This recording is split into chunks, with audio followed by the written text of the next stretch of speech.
Hey guys, what's up? Welcome back to Triple Double Nation. Today we're looking at NBA free agents who could go off on new teams in 2021. Let's get right into the video. Spencer Dinwiddie player option. Though he's coming off a partially torn right ACL, it's possible, perhaps even likely, that Spencer Dinwiddie declines his $12.6 million player option for the 2021 and 22 season. First, he'll likely get more money than that on the open market. The last time the Colorado Alum was healthy for a full season, he averaged 20.6 points and 6.8 assists per game, a stat combo only matched by some of the league's elite guards and Nikola Jokic this year.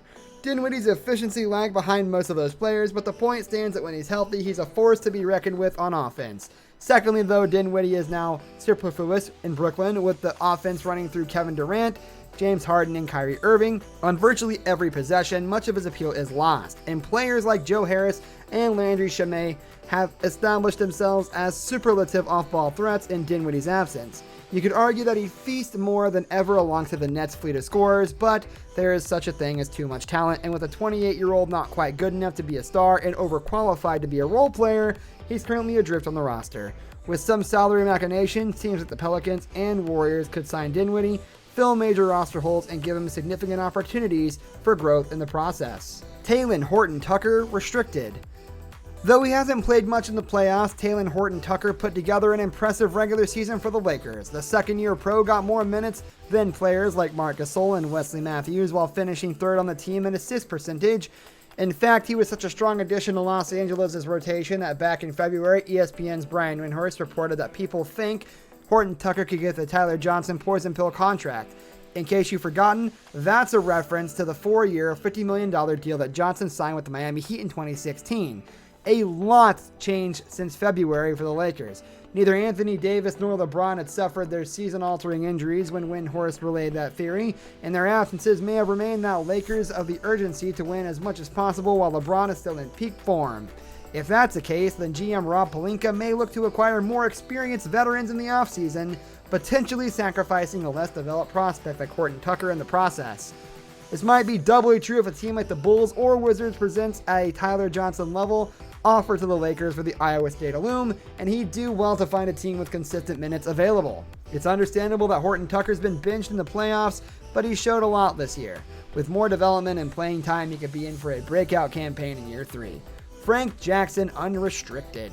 After getting buried in the Pelicans' busy backcourt through his first 2 seasons, Frank Jackson found his way to the rebuilding Pistons on a 2-way contract. Though Detroit wasn't competing for much and didn't have much of an offensive hierarchy beyond Jeremy Grant, Jackson shone, shooting 40.7% from 3 and recording the second best net rating on the team. The value of positive advanced stats while playing for a 20-52 team is certainly debatable, and the Duke alum doesn't do a ton besides score, but Coach Dwayne Casey repeatedly sang Jackson's praises throughout the last season, so at the very least there's that. It remains to be seen whether Jackson can translate such production to a winning environment, but we're in the midst of seeing a player with his spark plug skill set do just that in Utah, Jordan Clarkson.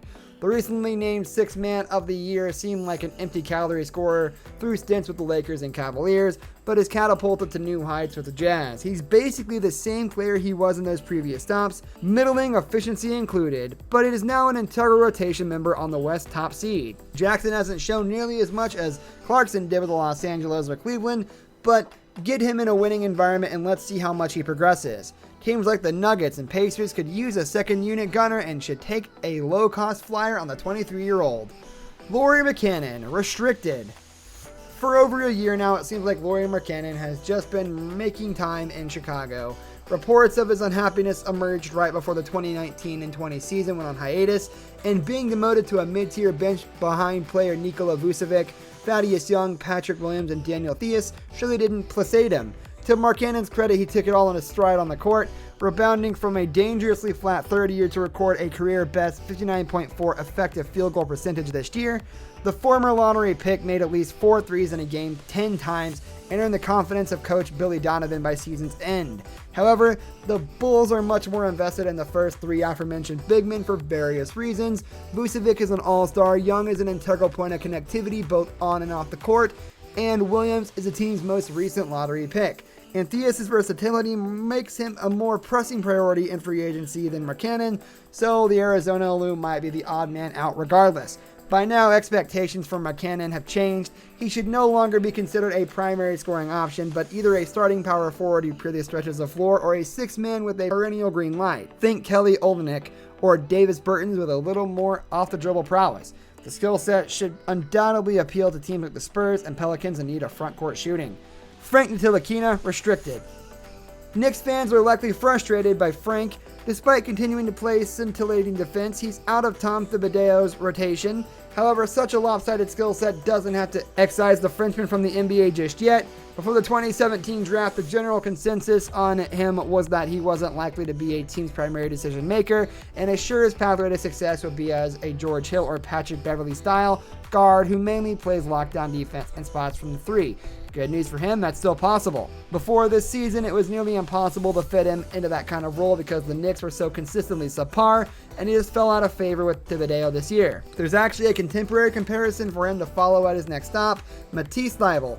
Thybulle often looks similarly lost on offense, but because he's playing with Joel Embiid in an above-average supporting cast, he's able to get by and shine on defense, where he's rapidly become one of the most terrifying perimeter stoppers of the sport. Perhaps he just needs a team with multiple incumbent playmakers to take the pressure off and let him do what he needs to do best. David Nwaba, unrestricted. He's had an absolute terrible time to this point playing with the Lakers right after Kobe's final season, the Bulls post-Jimmy Butler trade, the Cavaliers after LeBron's second departure, the Nets during Kevin Durant's year of rehab, and the Rockets during and after James Harden's ignominious separation with his longtime franchise. For once, let's get Nwaba on a proper contender. To the 28-year-old's great credit, he's powered through all kinds of dysfunction, usually ranking around the top of net rating leaderboards for these bad teams. He's recently returned from a ruptured Achilles to contribute to a Rockets team in tatters for much of this season.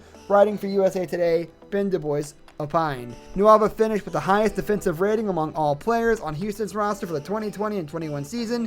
He's strong, explosive, versatile enough to guard multiple positions, and has good instincts.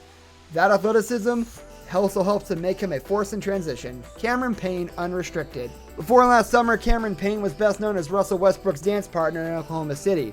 Despite being a former lottery pick, he hadn't done much of note on the court. However, since signing with the Suns, the Murray State product has fully revitalized his career. He's become a far more efficient scorer and a team leader, one who recently earned plaudits from Chris Paul. None of this is abated under the postseason spotlight either. In his first playoff series as a rotation member, Payne is averaging 13 points and 4.5 assists per game, while shooting 42.1% from three against the Lakers. Finally, the player the Thunder drafted 6 years ago has arrived. It would be understandable if Payne stayed put. Phoenix just finished its best regular season in 15 years, and it's possible that he eventually replaces Paul as Devin Booker's full-time backcourt partner. Alright guys, thank you so much for watching this video. If you enjoyed, please leave a like rating down below and comment which free agent you see being great on a new team in 2021. See you guys next time. Have a great day.